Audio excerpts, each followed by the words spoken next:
guys! Welcome back to my channel. So today, attend na naman ako ng party. Ayan. Sinundo ako ng asawa ng celebrant. So, see you there sa party. Stay with me. Join me. At as usual, kainan. At mga Pinoy na naman ang mga kasama natin. So, stay tuned guys! Huwag kayong aalis. Manood kayo! Ang saya-saya!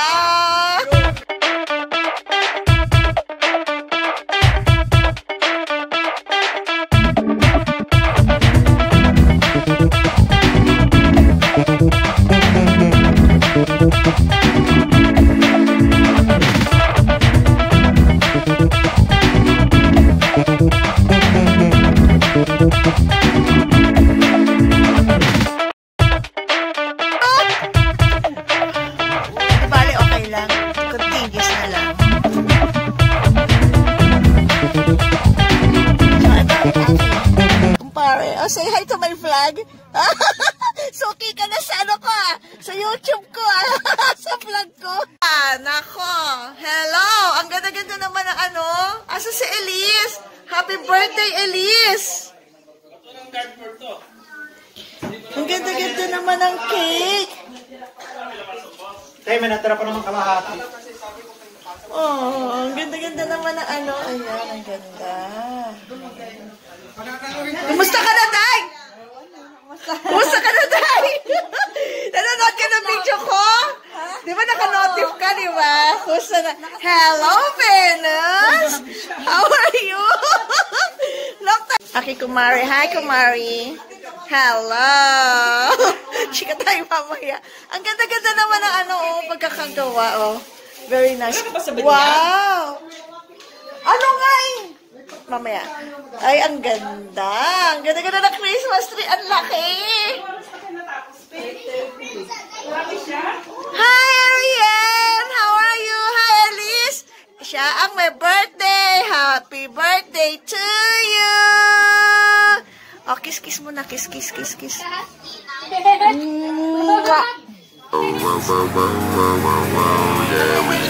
tayo. Ay, ang dami. Daming food. Hello!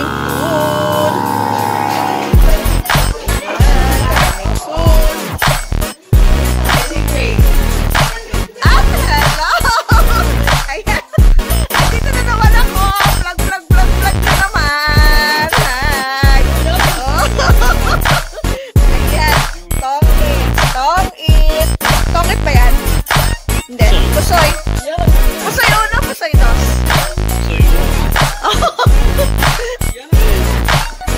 Ayan. Yan gumawa ng cake. Cake. Ayan. Ayan yung cake. Ayan ang cake. Ayan.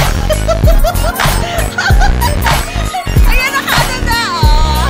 Say hi to my vlog. Ang mga suki ko sa vlog.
I-share mo na lang.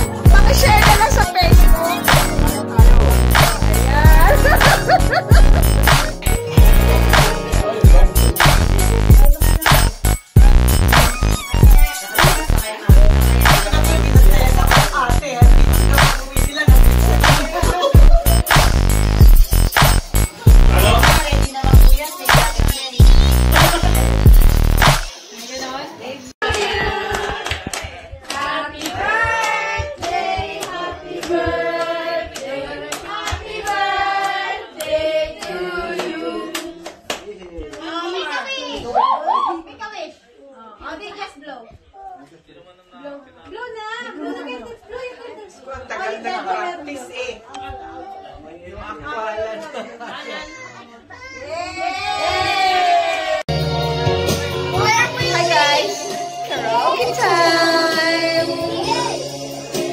It's Tagay time!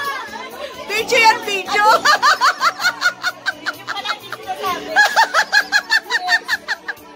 Ayan! Siyempre kasali alak! Ali, oh! Kailangan kasama ka sa vlog! Oh, very pretty! Oh, very pretty!